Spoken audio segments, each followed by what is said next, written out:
គ្រប់សួស្តីបងប្អូននិងប្រិយមិត្តជាទីគោរពរាប់អានគណៈពេលនេះបងប្អូនកំពុងតាមដានទេសនាដែលធ្វើការផ្សាយចេញពី All Store Cambodia និង IT អូស្ត្រាលី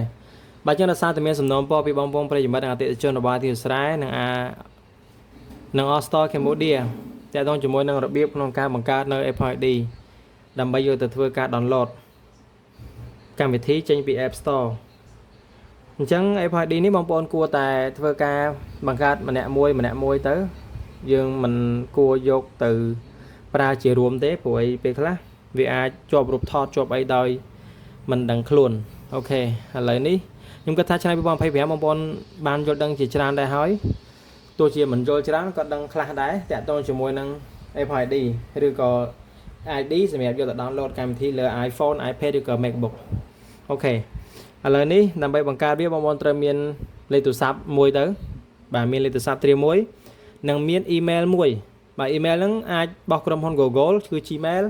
បោះ Microsoft គឺ Hotmail ឬក៏ Outlook ឬក៏បោះ Yahoo អីជាដើមបាទអញ្ចឹងបងប្អូនអាចជ្រើសរើសតាម email ដែលបងប្អូនស្រឡាញ់ឥឡូវនេះខ្ញុំនឹងយក Gmail ដែលជា email របស់ក្រុមហ៊ុន Google យកមកធ្វើការជាឧទាហរណ៍អញ្ចឹងដើម្បីយើងបង្កើតនៅ account Gmail របស់ Google បងប្អូនសូមចូលមកកាន់ Safari បងប្អូនបាទចូលមកកាន់ Safari មកយើងមិនបាច់ចូល app ទេណាដោយសារនេះខ្ញុំ download ហើយឯងអញ្ចឹងយើងចុចចូល Safari មកដល់ពេលដែលចូលមកដល់ Safari អ្វីដែលបងប្អូនត្រូវធ្វើគឺវាយពាក្យថា Gmail បាទដើម្បីបង្កើតណាបងប្អូន iCloud ទុកម្ដុំឬក៏ Apple ID ទុកម្ដុំសិនចូលទៅបង្កើតនៅ gmail.com សិនអូខេនៅពេលដែលចូលមកដល់ទីនេះបាទបងប្អូននឹងឃើញគេដាក់ថា create an account បាទអញ្ចឹងបងប្អូនចុចទៅលើពាក្យថា create an account ហ្នឹងមកឡើយនេះបងប្អូនចុចមកបន្ទាប់មកគេនឹងសួរថាបង្កើតសម្រាប់ប្រើខ្លួនឯងឬក៏សម្រាប់ business អញ្ចឹងយើងយកទី1សម្រាប់ប្រើខ្លួនឯងណាបងប្អូនបាទអូខេចូលមកដល់ទីនេះបងប្អូនអាចវាយឈ្មោះបាទដែលបងប្អូនស្រឡាញ់បាទដាក់ទៅឥឡូវខ្ញុំដាក់ថា Dara Monin បាទអាក្រមមិនដាក់ក៏បានដែរវាយតែលើសុតក៏បានដែរណាបាទបន្តមកទៀតបងប្អូនចុចពាក្យថា nick ឯបងប្អូននេះពាក្យ nick ចុចអង្គមកអូខេបន្តមកទៀត Lyman បាទដាក់មកស្អីបងប្អូនដាក់ទេឥឡូវខ្ញុំចេះតែដាក់ទៅបាទអូខេប៉ុន្តែអាហ្នឹងថ្ងៃខែខាងកំណត់ហ្នឹងបើសិនបងប្អូនដាក់ពិតប្រកបក៏មួយយ៉ាងដែរពេលមានបញ្ហាយើងសូមដោះស្រាយអញ្ចឹងណាបងប្អូនបាទអូខេអញ្ចឹងបន្ទាប់ពីវាយថ្ងៃខែនិងឆ្នាំហើយកន្លែង gender នេះអាចដាក់ប្រុសឬស្រីបានតាមចិត្តបើអត់ដាក់ក៏អត់ទៅតែលេងដាក់ប្រុសតមកយក nick មកបងប្អូនអូខេអញ្ចឹងវានឹងឲ្យឧទាហរណ៍2គឺ Dara Monin 612ឬក៏ D3778 560ហ្នឹងឯងបងប្អូនជ្រើសរើសទី1ក៏បានទី2ក៏បានឬក៏បង្កើតខ្លួនឯងក៏បានដែរសាច់ចិត្តឥឡូវខ្ញុំឃើញថាទី1នេះគឺបាទសំរុំអញ្ចឹងខ្ញុំយកទី1ហ្នឹងតែម្ដងទេមិនបាក់រើសច្រើនឬក៏មិនបាច់សេច្រើនទេយកហ្នឹងហ្មងទៅតែបងប្អូនចង់បានយកទី3មកណាទៅសេខ្លួនឯងចុចទី3អញ្ចឹងមកវាឲ្យយើងទៅសេគេបងប្អូនអញ្ចឹងខ្ញុំអត់ទេខ្ញុំយកលើហ្នឹងហ្មងបាទទី1ហ្នឹងបន្តមកទៀតចុចពាក្យ nick មកបងប្អូនបាទឥឡូវនេះ password បងប្អូនដាក់អីដាក់ទៅបាទដាក់ទៅមានអក្សរធំអក្សរតូចលេខបាទអញ្ចឹងខ្ញុំចេះទៅសេសិនទៅបាទអញ្ចឹងមកអូខេអក្សរធំអក្សរតូចលេខអញ្ចឹងបន្ទាប់ពីវាយហើយបងប្អូនចុចពាក្យ nick មកបាទបន្ទាប់មកទៀតវាសួរហើយតើបងប្អូនមាន email សម្រាប់ដាក់ recovery អត់បើសិនជាមានបងប្អូនដាក់មកតែបើអត់ទេរំលងចោលទៅកន្លែងហ្នឹងចុចពាក្យ skip ណាបងប្អូនបាទចុចពាក្យ skip ទៅបាទបន្ទាប់មកចុចពាក្យ nick មកបាទរុញទៅក្រោមដាក់ I agree បាទអញ្ចឹងរួចរាល់ហើយរងចាំមួយផ្លែតអូខេ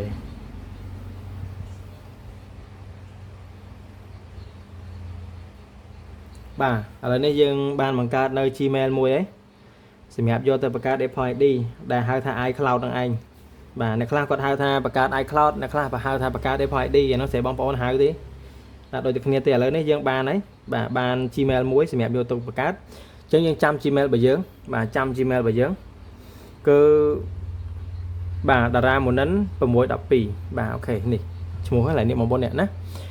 chẳng dương cho tới website nè cho nhà bốc này máu của dương là không Safari giá vậy chẳng cho nhà bốc mà nằm bay bạc thép tham mây bàต่อมายังไว้เพียงถ่าย iCloud บางคน iCloud จุด go เมาส์บ่าต่อมาบางคนเคยไปได้ra sign in บางคนเนี่ย sign in ตัวนี้บ่า sign in บ่านี่ sign in ตั้งใจมาต้องจุดมั้งโอเคจังเวียนหนังรถแบบหนึ่งต่อมาหนึ่งคราวนี้หนึ่งเมียนเปียท้า create Apple account บ่า create Apple account จังย้อนหนังเมาส์ទី2ហ្នឹងបន្តមកទៀតនេះកន្លែងយើងដាក់ឈ្មោះដាក់អីបាទបងប្អូនដាក់មកអញ្ចឹងខ្ញុំសរសេរលឿនបាទដាក់ឈ្មោះបងប្អូនមកខ្ញុំដាក់ដូចជាមួយនឹង email បាទស្រួលចាំកន្លែង country នេះបងប្អូនវាយឈ្មោះហើយកន្លែង country and religion ហ្នឹងបាទយកខ្មែរមកបាទខ្មែរយើងនៅលើបាទ Cambodia អញ្ចឹងអក្សរ C ណាបងប្អូនទៅផុតលើមកនេះ Cambodia បាទ Cambodia ណាចឹងបងប្អូនយកកម្ពុជាមកបាទ Cambodia មកបន្តមកថ្ងៃខែឆ្នាំកំណើតបាទដាក់ឲ្យដាក់ទៅតាមបងប្អូនបាទខ្ញុំចេះដាក់ដែរទេដឹងត្រូវទេបាទប៉ុន្តែដូចខ្ញុំរីកមិនមិញចឹងថាបើសិនជាបងប្អូនដាក់ពិតប្រកបទៅពេលមានបញ្ហាវានឹងសួរសំណួរមកយើងចាំថ្ងៃខែឆ្នាំកំណើតពិតរបស់យើងគឺយើងស្រួលដោះស្រាយចឹងណាបាទនេះក៏ខ្ញុំធ្វើជាវីដេអូឧទាហរណ៍ចឹងខ្ញុំចុចយកទេ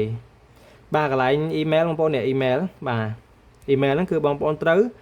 យក email ដែលយើងបង្កើតមុនហ្នឹងយកមកដាក់មក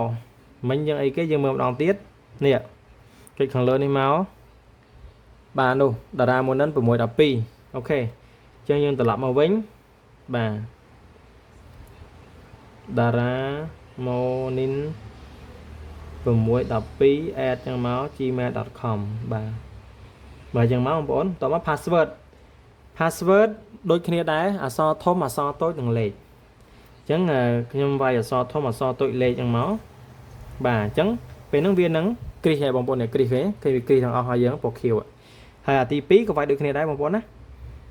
បាទគេដាក់ថាម៉េចអូខេចាំតិចដោយសារតែខ្ញុំអត់តាមបានដាក់នេះសុំម្ដងទៀតបងប្អូនបាទអញ្ចឹងអក្សរធំអក្សរតូចលេខអូខេបាទអញ្ចឹងនៅពេលដែលបងប្អូនវាយពេញមកគឺវាឡើងពណ៌ខៀវទាំងអស់គ្រីសទាំងអស់អញ្ចឹងបងប្អូននេះគ្រីសទាំងអស់អញ្ចឹងហ្មងអូខេអញ្ចឹងមកទី2គឺយើងវាយដូចគ្នាដែរណាអត់ឲ្យខុសគ្នាទេ password និង verify password ត្រូវដូចគ្នាអូខេអញ្ចឹងនៅពេលដែលវាយដូចគ្នាទៅគឺវាអត់សួរទេនេះវាអត់មានលូតក្រហមទេណាបងប្អូនអញ្ចឹងម្លឹកឡើងវិញទី1វាយឈ្មោះបាទតកូលហើយនឹងឈ្មោះទី2ជ្រើសរើសប្រទេសរបស់យើងទី3ថ្ងៃខែឆ្នាំកំណើតរបស់យើងទី4 email ដែលយើងទៅបង្កើតមិញទី5 password អាពីរហ្នឹងដាក់ដូចគ្នាណាអក្សរធំអក្សរតូចនិងលេខបាទហើយបើបងប្អូនមានសញ្ញាក៏ដាក់ថែមបន្តទៀតទៅបន្ទាប់មកលេខទូរស័ព្ទគឺវាអូតូដាក់ Cambodia អញ្ចឹងបងប្អូនវាយលេខទូរស័ព្ទរបស់យើងមកបាទអញ្ចឹងខ្ញុំសូមដាក់លេខបាទអូខេខ្ញុំសូមដាក់លេខទូរស័ព្ទតើមកខ្ញុំយកតិចបាទឲ្យវាផ្ញើសារមកបងប្អូនបាទបន្ទាប់មកទៀតអានេះបងប្អូនដកចោលក៏បានដែរកុំឲ្យវាផ្ញើព័ត៌មានមកយើង promotion អីហ្នឹងយើងអត់ចង់បានទេបន្ទាប់មកវាយលេខបាទវាយលេខហើយនឹងអក្សរនេះបាទអញ្ចឹងលេខ3 LPG ហើយយើងអត់ខ្វល់ថាអក្សរធំអក្សរតូចទេវាយស្មើក៏បានដែរបាទអញ្ចឹងចុចលេខ3មកបាទអក្សរ L តូចក៏បានដែរបាទលេខ2ហើយនឹងអក្សរ G មកមិនបាច់ខ្វល់រឿង G ធំ G តូចទេវាយអញ្ចឹងមកតែប៉ុណ្្នឹងហើយបាទអញ្ចឹងរួចរាល់ណាអញ្ចឹងយើងមើលពីលើវិញឈ្មោះប្រទេសរបស់យើងថ្ងៃខែឆ្នាំកំណើត email ដែលយើងទៅបង្កើតមិញ password អក្សរធំអក្សរតូចលេខហើយឬក៏សញ្ញាបងប្អូនដាក់ទៅហើយបន្តមកទៀតលេខទូរស័ព្ទបាទដាក់លេខទូរស័ព្ទរបស់យើងមកបន្តមកទៀតគឺវាយអក្សរដែលនៅក្នុងកន្លោនដែលគេដាក់ឲ្យហ្នឹងហើយមិនបាច់ខ្វល់ថាអក្សរធំអក្សរតូចទេគឺវាយតូចទាំងអស់ទៅណាមិនបាច់ខ្វល់ទេឲ្យសំខាន់តែយើងមើលយល់អូខេរួចរាល់ហើយបងប្អូនគ្រាន់តែចុចពាក្យថា continue មកបាទបើសិនជាអត់មានកន្លែងណាខុសទេវាទៅហើយបាទវា load verify address អូខេ verify address ទៅយកលេខកូដ6ខ្ទង់ពីណាមកគឺទៅយកនៅកន្លែង Gmail នេះដែលយើងទៅបង្កើតមិញនេះមកនេះបងប្អូនឃើញទេបាទឃើញគេដាក់ Apple ទេបងប្អូនបាទឃើញគេដាក់ Apple ទេនេះ ចឹងបងប្អូនចុចចូលក្នុងនឹងមកបាទនេះលេខកូដបាទ20 63 18ចឹងយើង copy ក៏បានយើងវាយយកទៅបាយក៏បានដែរ20 62 18ណាសុំទោសមើលអត់ច្បាស់20 63 18បាទ20 63 18វាយត្រូវគឺវាអូតូបន្តិចហ្មងបងនេះហើយចុច continue បាទបន្តមកទៀតវានឹងទាលេខកូដ6ខ្ទង់ដែលវាផ្ញើទៅលេខទូរស័ព្ទដែលយើងដាក់មិញនេះអញ្ចឹងបងប្អូនត្រូវទៅយកលេខកូដហ្នឹងមកបាទទូរស័ព្ទយើងដាក់នៅណាទៅយកហ្នឹងមកបាទខ្ញុំសូមវាយចូលណាបាទ6ខ្ទង់ដែរអូខេបន្ទាប់ពីវាយប៉ុណ្ណឹងហើយបាទបងប្អូនចុចពាក្យថា continue មកបាទអញ្ចឹងវានឹងធ្វើការរត់មកតង់ទៀតបន្ទាប់មកបងប្អូនយកពាក្យថា agree ត្រង់នេះបងប្អូន agree មកបាទតមក agree មួយទៀតបាទអូខេអញ្ចឹងយើងបានបង្កើតនៅ Apple ID ឬក៏ iCloud account ហើយក៏ប៉ុន្តែយើងពុំទាន់អាចប្រើប្រាស់បាននៅឡើយទេតតែយើងយកចូលទៅក្នុង App Store download ហើយវាយនៅព័ត៌មានមួយចំនួនទៀតទើប Apple ID ដែលយើងបង្កើតឬក៏ iCloud ហ្នឹងអាចប្រើប្រាស់បានជាផ្លូវការអូខេឥឡូវយើងទៅ verify មកតង់ទៀតតោះយើងទៅ verify ចូលទៅណា verify ចូលទៅ App Store ឥឡូវខ្ញុំសូមលុបកម្មវិធី Facebook មួយចោលដើម្បីទៅ download ថ្មីដោយប្រើ Apple ID ដែលខ្ញុំបង្កើតមិញហ្នឹងអូខេអញ្ចឹងយើងចូលទៅ App Store បងប្អូនបាទចូល App Store មកអូខេអញ្ចឹងវាយពាក្យថា Facebook មកឬក៏ download កម្មវិធីណាដែលបងប្អូនចង់ download មកនេះខ្ញុំឧទាហរណ៍ទេវីដេអូនេះរៀងវែងបន្តិចហើយប៉ុន្តែខ្ញុំគិតថាលម្អិតសម្រាប់បងប្អូនអូខេអញ្ចឹងចុចពាក្យថា get ហ្នឹងមកបាទបន្តមកទៀតវាឲ្យយើងវាយ email នៅណា email ដែលយើងទៅបង្កើតមុនហ្នឹងអូខេបងប្អូនទៅមើលឡើងវិញទៅខ្ញុំចាំបាទខ្ញុំវាយយកតែម្ដងបាទវាយចឹងមកបាទវាយឲ្យត្រូវមកបន្តមកទៀតចុចពាក្យថា sign in លើនេះអញ្ចឹងវាឲ្យយើងវាយ password បន្ថែមអូខេ password ដែលយើងដាក់មិញបងប្អូនប្រយ័ត្នភ្លេចណាអូខេបន្តមកទៀតចុច sign in មកបងប្អូនបាទនៅពេលដែលបងប្អូនចុច sign in នេះវានឹងផ្ញើលេខកូដមកតង់ទៀតទៅលេខទូរស័ព្ទបាទផ្ញើទៅលេខទូរស័ព្ទរបស់យើងនោះវាផ្ញើទៅលេខកតុយដែលយើងដាក់មិញហ្នឹងបាទអញ្ចឹងវាផ្ញើមកហើយ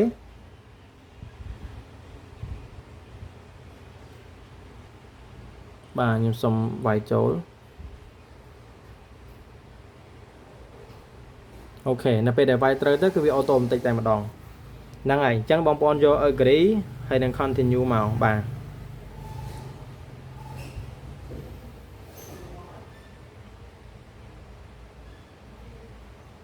អញ្ចឹងចាំមក play ទៅបាទអញ្ចឹងវាសួរយើងហ្នឹងបាទគេថា this Apple ID account has not yet been used in iTunes Store បាទប្រើអត់ទាន់បានទេអញ្ចឹងចុច review ភ្លាមមក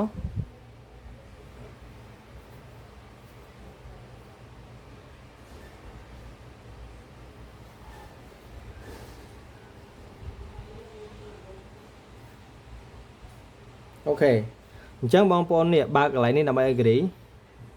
បាទអញ្ចឹងយើងនៅកម្ពុជាត្រូវហើយចុច next មក